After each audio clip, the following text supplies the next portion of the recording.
ये कह रहा हूँ कि जैसे पेनल्टी में अगर हम बोले तो तीन चीजों का कॉम्बिनेशन हो गया ना। एक तो अकॉर्डिंग टू लॉ क्या होता है, प्लस हमने कॉन्ट्रैक्ट में क्या लिखा हुआ है, और प्लस हमारी अपॉर्चुनिटी कॉस्ट। या दूसरे हम्म। तरह से बोलें तो अगर जो जज के डिस्क्रिशनरी, अगर उनको जितना पेनल्टी लगता है उतना वो डिसाइड करेंगे, तो इन्हीं का कॉम्बिनेशन बनेगा ना पेनल्टी। हाँ जी, बिल्कुल सही कह रहे हैं आप। अच्छा, एक जो है आपने एग्जाम्पल दिया था कि उसने एक तो इन्फॉर्म 2 दिन बाद किया, और इसलिए उसको डैमेज भी दिया और पेनल्टी भी दी। हम्म। इसी केस को हम ऐसे कर लेते हैं कि उसने एक्चुअल तो डिलीवर किया लेकिन 2 दिन बाद किया, तो उसको केवल पेनल्टी लगेगी ना, हाँ डैमेज बिल्कुल नहीं सही, लिया बड़ा जाएगा। बड़ा अच्छा अच्छा क्वेश्चन लेके आता है, बिल्कुल सही है, क्योंकि यहाँ पे डैमेज तो नहीं लगेगा बट हम्म। पेनाल्टी लगेगा, क्योंकि तुमने 2 दिन बाद डिलीवरी किया है। जो वहाँ पे पहले उसने बोल दिया अगर 2 दिन डिले किया तो मैं और एज अ मतलब फाइन या पेनाल्टी मैं तुमसे लूंगा। बिल्कुल सही है। ओके।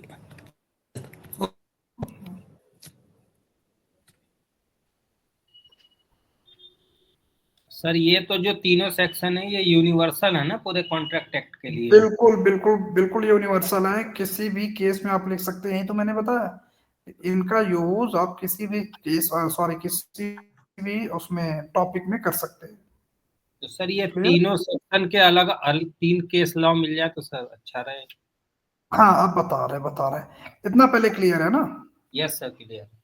चलो, अब इसको मैं कट कर रहा हूँ, अब मैं नोट्स पे आ रहा हूँ जहाँ पे आपके केस लॉ ये सारी चीजें मेंशन रहेंगी।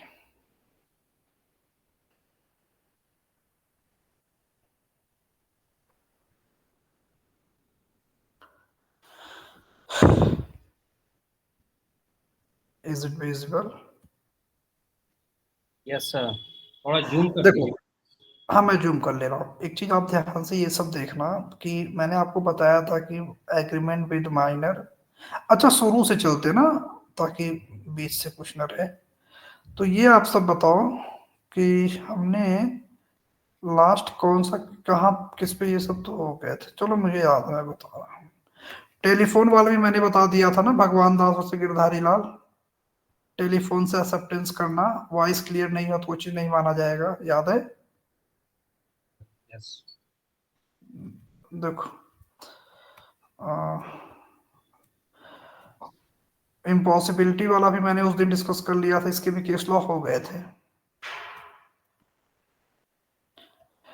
कैपेसिटी ऑफ कॉन्ट्रैक्ट, हाँ इस पे हमें डिस्कस कर, मतलब टॉपिक हो गया था बट केस लॉ आप लिखो सबसे। इस पे कैपेसिटी ऑफ कॉन्ट्रैक्ट पे सबसे जो इंपॉर्टेंट केस है वो मोहरी बीबी वर्सेस धर्मोदास घोष का केस है। यहाँ पे विजिबल भी होगा, मोहरी बीबी वर्सेस धर्मोदास का केस है। इस केस में जो डिसीजन दिया था वो प्रीवी काउंसिल ने दिया था, और ये केस का साइटेशन लिखना 1903, लाइक 1903, 1903। एक बार सर रिपीट कर दीजिए, क्या थोड़ा सा जूम कर दीजिए सर, दिख जाएगा। Okay okay, now is it visible? Yes sir.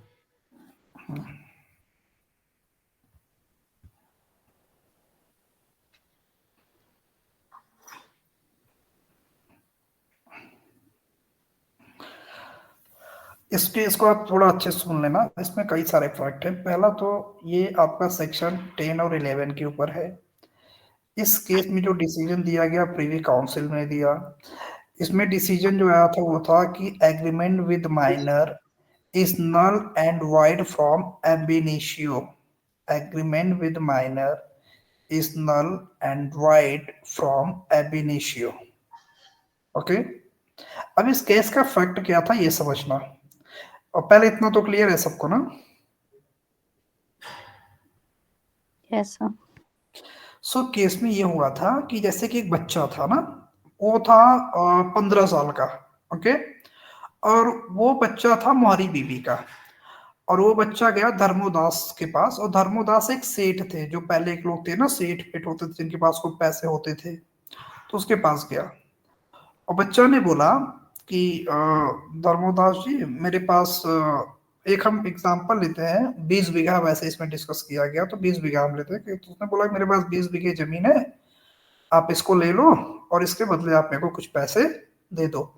तो धर्मोदास ने भी उसको 20,000 का, 20 बीघे के बदले 20,000 रुपए दे दियो जमीन लेकर के। ठीक, अब वो बच्चा जैसे कि वैसा था थोड़ा, मतलब खाए पिए, मतलब अच्छे से खाना पीना खाता था, थोड़ा सा हेल्दी था, मतलब था तो 15 साल का, बट बाई फिजिक वो देखने में 18+ लगता था। कैसे लगता था? By physique. ओके, डॉक्यूमेंट्री 18 नहीं था, बाई फिजिक वो बड़ा थोड़ा लगता था। लाइक ये सब प्रेज्यूम करते थे कि 18+ होगा। इतना पहले क्लियर है सबको? Yes sir. अब जब ये बात मोहरी बीबी को पता चली कि मेरे बच्चे ने मेरी पूरी प्रॉपर्टी धर्मोदास को दे दिया, वो भी इतने सस्ते में, तो मोहरी बीबी कही कि धर्मोदास मेरी प्रॉपर्टी को रिलीज करो, मतलब छोड़ो। और तुमने माइनर से एग्रीमेंट किया है, मतलब माइनर के साथ तुम्हारा ये सारी चीजें हुई है, और according to contract minor agreement with minor void ab initio होता है। लाइक शुरू से वाइड होता है, इसलिए तुम लोग के बीच में कोई ट्रांसफर नहीं हुआ प्रॉपर्टी का। मेरी प्रॉपर्टी को तुम रिलीज करो, जो तुम कब्जा किए हो इसको छोड़ दो। धर्मोदास कहें बिल्कुल नहीं छोड़ेंगे, वो सेठ भी था, कैसे छोड़ देता। मोहरी बीबी चली गई कोर्ट में। ओके, और जब कोर्ट में चली गई तो कोर्ट ने धर्मोदास के यहाँ पे फॉल्ट बताया। धर्मोदास ने एक्सक्यूज लिया कि वो बच्चा बच्चा नहीं लगता, वो मतलब बड़ा लगता है, काफी 18+ लगता है वो। कोर्ट ने बोला लगने से थोड़ी होता है, आप लाइक जो भी आईडी प्रूफ हो उस टाइम, तो जो भी रहा हो, तो आधार चलता है पहले, जो भी रहा हो, अगर उसके अकॉर्डिंग लाइक रिजल्ट के अकॉर्डिंग अगर वो 18 नहीं है तो आप उसको 18 नहीं मान सकते। फिजिक्स मैटर ही नहीं करता कि कैसी फिजिक्स है, लाइक दुबला है, पतला है, मोटा है, वो मैटर नहीं करता। मैटर ये है कि भाई डॉक्यूमेंट्री वो 18+ है या नहीं है, तो 18+ नहीं था, इसलिए आप उसकी कोई प्रॉपर्टी नहीं ले सकते। तो चलो धर्मोदास को सारा पैसा तो रिटर्न, सॉरी सारी प्रॉपर्टी तो रिटर्न करनी पड़ी। अब बात रही कि बच्चे का क्या होगा, बच्चे ने जो पैसा लिया है वो क्या होगा। तो आप बताओ, जो बच्चे को पैसा मिला था वो क्या होना चाहिए? वापिस नहीं होगा। सर ये बच्चे को भी वापस करना पड़ेगा पैसा, क्योंकि मोरी बीवी इनके लीगल हेयर हो गए ना एक तरीके से। और कोई? सर नॉन रिटर्नेबल है, माइनर्स हमेशा बेनिफिशियरी होते हैं इसलिए। एक्चुअली कोर्ट ने होगा, वो मिस्टेक ऑफ फैक्ट हुआ ना। कोई नहीं कोई नहीं, कोर्ट ने इसमें जो डिसीजन दिया था कि आप माइनर के पास देखो, उसके जेब में जो कैश मिल जाए वो तो ले लो, मतलब 20,000 में से जो 5,000 2,000 4,000 5,000 वो तो ले लो। और जो नहीं मिल रहा है तुम उसके ऊपर ना तो उसको प्रेशराइज कर सकते हो, ना तो उसकी फैमिली को प्रेशर दे सकते हो, ना तो उससे तुम बाद में लोगे। अभी जाओ उसकी जेब में देखो, मतलब जो भी वो रखा होगा वो तो आप ले लो अपना, भाई आपका पैसा आपको मिल जाएगा। लेकिन जो अभी के बाद नहीं, मतलब अभी जो मिल गया, इसके बाद अगर जो नहीं मिलता उसको आप नहीं ले सकते। ओके, तो उसके पास चेक किए तो ऐसे 1,000 2,000 रुपए मिले, बाकी वो सारे पैसे उड़ा दिया था। एक तरीके से माइनर की कोई लाइबिलिटी नहीं होती है, बस ये है। ओके, वो तो कोर्ट ने वहां पे थोड़ा सा अपना काइंडनेस वाली वो चीज दिखा के बोला ठीक है देख लो, अगर माइनर के पास कुछ उसके जेब में है तो ले लो, आपके 20K में से, लाइक 20,000 में से, अगर नहीं है तो आप भूल जाओ उसको, क्योंकि माइनर वैसे भी लाइबल नहीं होता। तो लाइबल तो माइनर नहीं बना, बट ये बोला गया कोर्ट ने कि अगर देख लो अगर कुछ माइनर के पास है तो आप अपना ले सकते हो। Is it clear? Yes sir. तो ये ध्यान रखना, बहुत इंपॉर्टेंट केस है। Agreement with minor is wide अब एन इश्यू।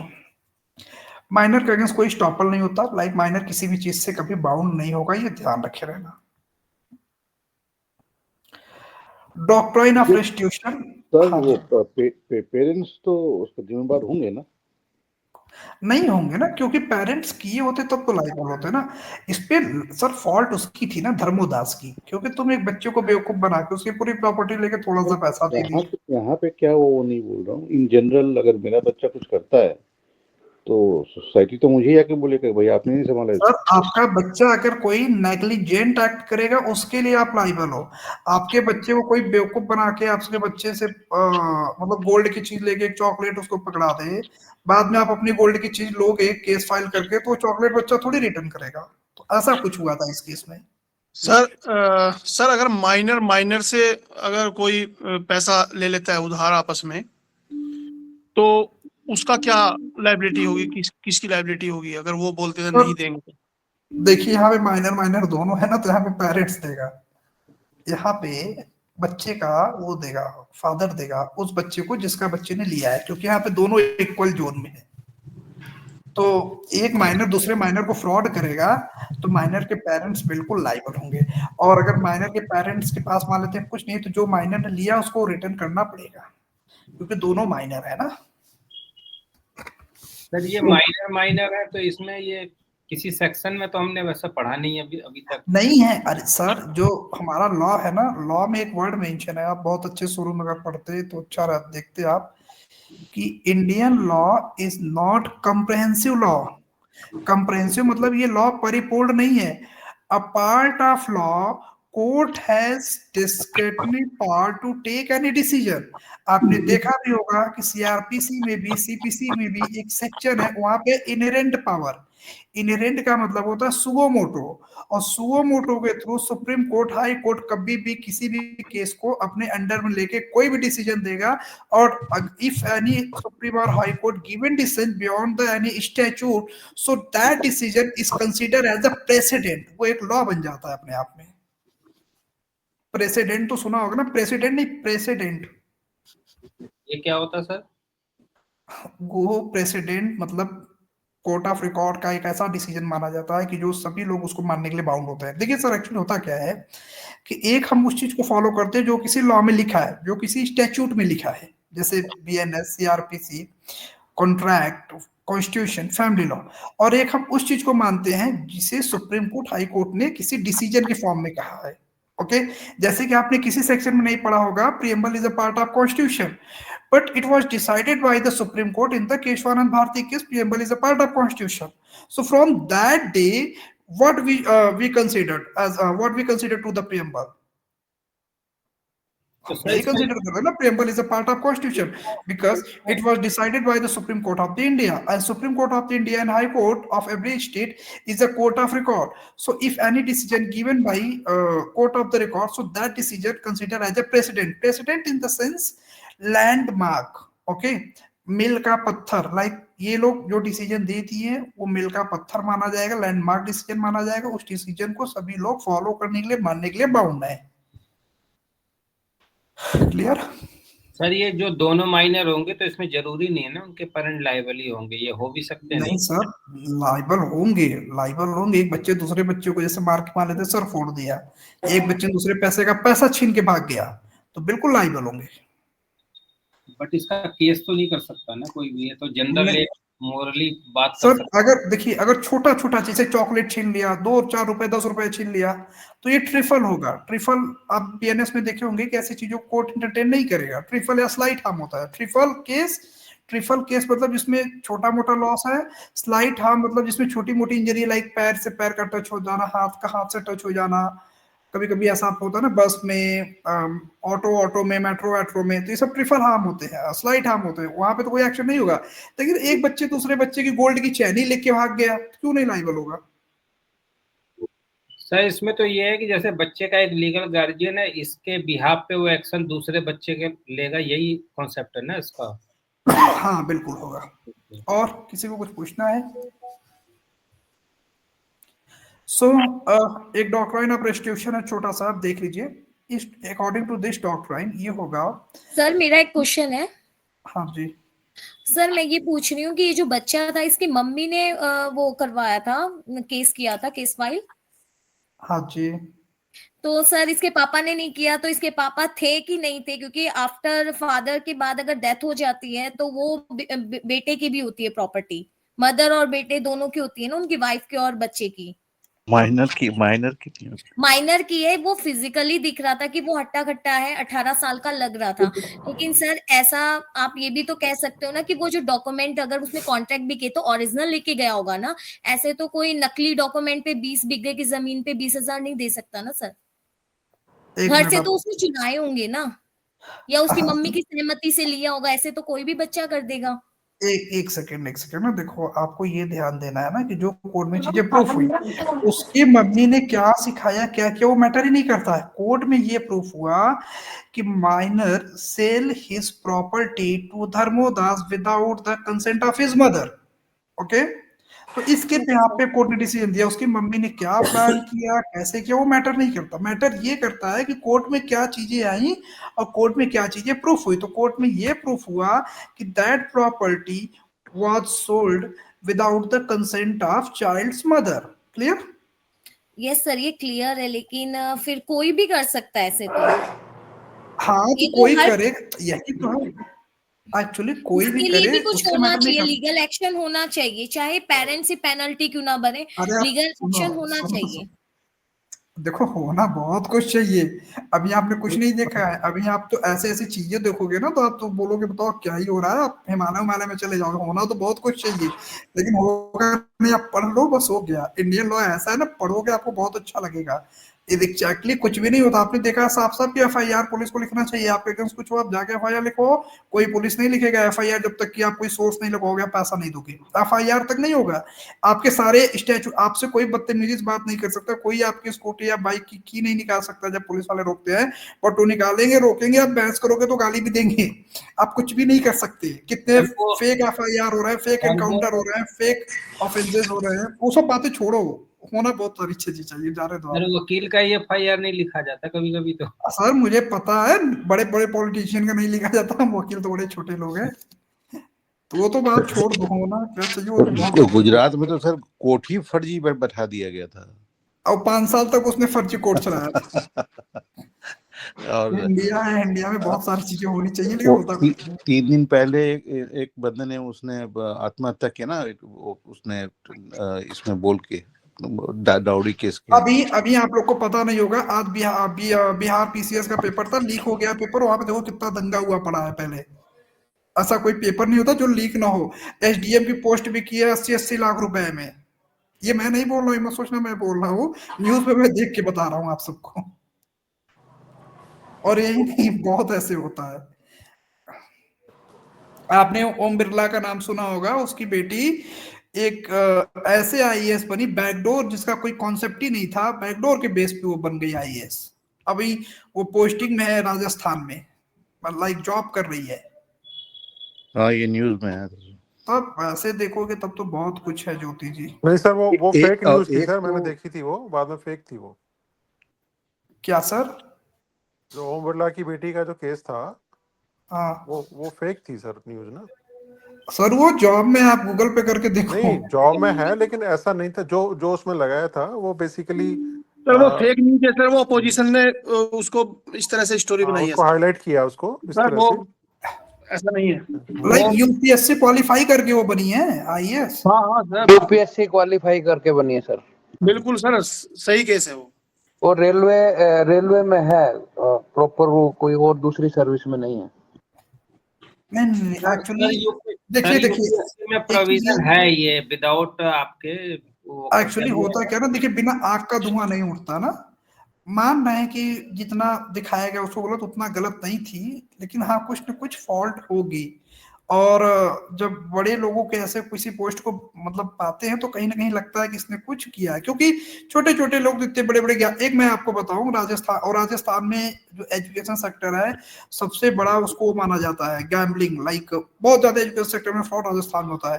तो ऐसे क्या हुआ कि मैंने न्यूज में पढ़ा था कि एक पर्सन था, वो गवर्नमेंट डिपार्टमेंट में लाइक कोई ऑफिसर था, और उसने कम से कम 40 लोगों का सिलेक्शन कराया था पैसे के उस पे, उसके सारे रिलेटिव, सारे पड़ोसी, बहुत से लोगों का। ऐसे बहुत होता है, ये सब चीजें छोड़ो दो, आप सब सिलेबस पे आओ।